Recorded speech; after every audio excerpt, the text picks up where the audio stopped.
मिथुन राशी 29 सप्टेंबर ते 5 ऑक्टोबर 2025 साप्ताहिक राशीफल। मिथुन राशी ज्योतिषशास्त्रानुसार सप्टेंबर महिन्याचा शेवटचा आणि ऑक्टोबरचा पहिलाच आठवडा लवकरच सुरू होणार आहे। सध्या सगळीकडे शारदीय नवरात्रीची धामधूम पाहायला मिळते। तसेच नवीन आठवड्यात काही महत्त्वाच्या ग्रहांचं संक्रमण देखील होणार आहे। त्यामुळे नवीन आठवडा हा मिथुन राशीसाठी महत्त्वाचा असणार आहे। नवीन आठवडा तुमच्यासाठी कसा असेल, तुमचा व्यवसाय, करिअर, आरोग्य आणि प्रेमजीवन या काळात कसे असेल, चला जाणून घेऊयात। मिथुन राशी हा आठवडा तुमच्यासाठी अनुकूल राहील। नवीन प्रकल्प सुरू करण्यासाठी हा योग्य वेळ आहे। तुम्हाला तुमच्या सहकाऱ्यांकडून पाठिंबा मिळेल। तुमच्या बोलण्यात किंवा वागण्यात कठोरता टाळा। तुमच्या जोडीदारासोबत विचारांची देवाणघेवाण करा आणि मतभेद दूर होतील। अनावश्यक खर्च टाळा। या आठवड्यात तुमच्या कारकिर्दीत काही बदल होण्याची शक्यता आहे। नवरात्रीचा प्रभाव तुम्हाला नवीन दिशेने विचार करण्यास आणि काही सर्जनशील प्रयत्न करण्यास प्रेरित करेल। व्यवसायात नफा मिळण्याची शक्यता आहे, परंतु नवीन प्रकल्प सुरू करण्यापूर्वी सर्व कागदपत्रे काळजीपूर्वक तपासा। कौटुंबिक संबंध सुधारतील। तुम्हाला तुमच्या जोडीदारासोबत वेळ घालवण्याची संधी मिळेल, ज्यामुळे तुमच्या नात्यात ताजेपणा येईल। नवरात्रीच्या काळात देवीच्या आशीर्वादाने कुटुंबात शांती आणि आनंद राहील। आरोग्याच्या दृष्टीने हा आठवडा चांगला राहील, परंतु तुम्ही तणावापासून दूर राहावे। जास्त काम केल्याने मानसिक थकवा येऊ शकतो, म्हणून विश्रांती आणि ध्यानधारणा करा। मिथुन राशी नेहमी शिकण्यासारखे असते। कुंभ राशी तुमच्या नशिबावर आणि विपुलतेवर राज्य करते। म्हणजेच तुम्ही ज्या जीवनाचे स्वप्न पाहता ते साध्य करण्यासाठी तुम्हाला एक अपारंपरिक मार्ग स्वीकारावा लागतो। कोणताही एकच मार्ग स्पष्ट नाही आणि तुमच्यासारख्या ज्यांना नेहमीच अनेक शक्यता दिसतात त्यांच्यासाठी ही सर्वात चांगली बातमी आहे। याचा अर्थ असा की तुम्हाला कधीही एकच मार्ग निवडण्याची गरज नाही। यावेळी तुमच्या आयुष्यात अधिक नशीब आकर्षित करण्यासाठी तुमच्या बुद्धिमत्तेचा आणि अनेक पर्याय पाहण्याच्या क्षमतेचा वापर करण्याचे आवाहन केले जाते। दररोज फक्त एखाद्यासाठी काम करण्याऐवजी उत्पन्नाचे अनेक स्रोत असण्याचा विचार करा, जे तुम्हाला खूप हवे असलेले साहस आणि अर्थ देखील आणतील। तुमच्यासाठी योग्य मार्ग निवडताना बौद्धिक विचारसरणीचा वापर करा। यामध्ये उत्पन्नाच्या अनेक स्रोतांमध्ये प्रवेश करणे, आंतरराष्ट्रीय स्तरावरील एखाद्या व्यक्तीसोबत काम करणे किंवा शाळेत परतणे यांचा समावेश असू शकतो। तुमच्या सभोवतालच्या पर्यायांवर विचार करण्याची आणि तुमच्या आत्म्याला खरोखर काय आवडते हे ठरवण्याची ही वेळ आहे।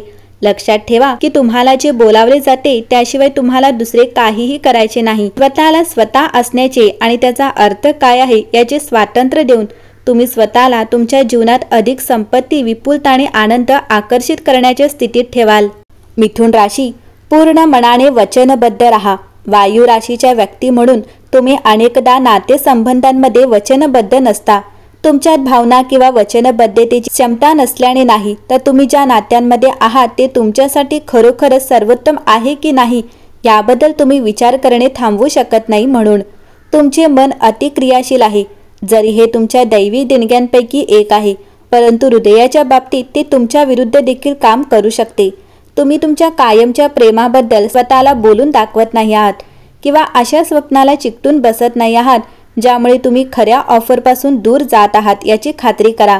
तुमच्या राशीच्या दोन बाजू आहेत आणि तुम्ही मिथुन आहात। हे द्वैत तुम्हाला या क्षणी काय हवे आहे आणि भविष्यात तुम्हाला काय हवे आहे यामध्ये संतुलन शोधण्याचे प्रतिनिधित्व करते। जेव्हा तुम्ही स्वतःमध्ये हे संतुलन शोधू शकता, तेव्हा अचानक तुमच्या पूर्ण मनाने वचनबद्ध होणे हा सर्वात सोपा पर्याय असतो।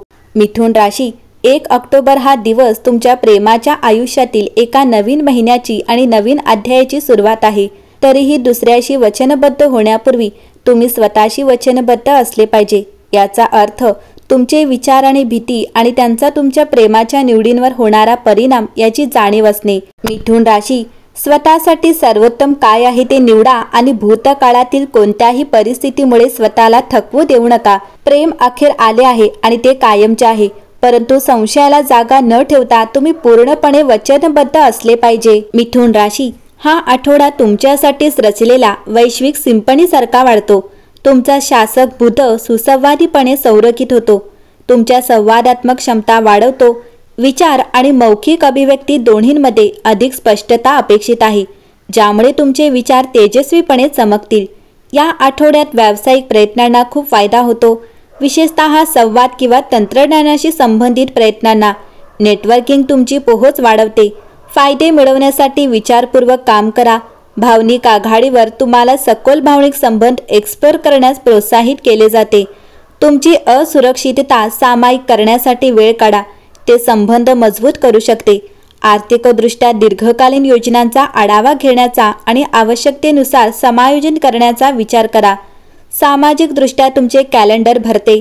रोमांचक आमंत्रणे आणि संधी तुमच्याकडे येतात. आठवड्याच्या शेवटी तुम्हाला आत्मनिरीक्षणाकडे आकर्षित वाटू शकते. हा शांत वेळ स्वतःला द्या. तुमचे ध्येय आणि हेतू सुधारेल. तुमच्या मनाला उत्तेजित करणारे छंद घ्या, कारण ते विश्रांती आणि प्रेरणा दोन्ही देतात. या आठवड्यात तुमची बहुमुखी प्रतिभा ही तुमची सर्वात मोठी संपत्ती आहे. त्याची कदर करा. मिथुन राशी, या आठवड्यात तुमच्यासाठी शुभ रंग निळा असेल, शुभ क्रमांक 5 असेल, शुभ दिवस बुधवार असेल आणि आठवड्याचा सल्ला आहे की जास्त भावनिक विचार करू नका. स्वतःच्या मतांना देखील महत्त्व द्या. एकंदरीतच पाहता मिथुन राशीसाठी हा आठवडा उत्तम असेल.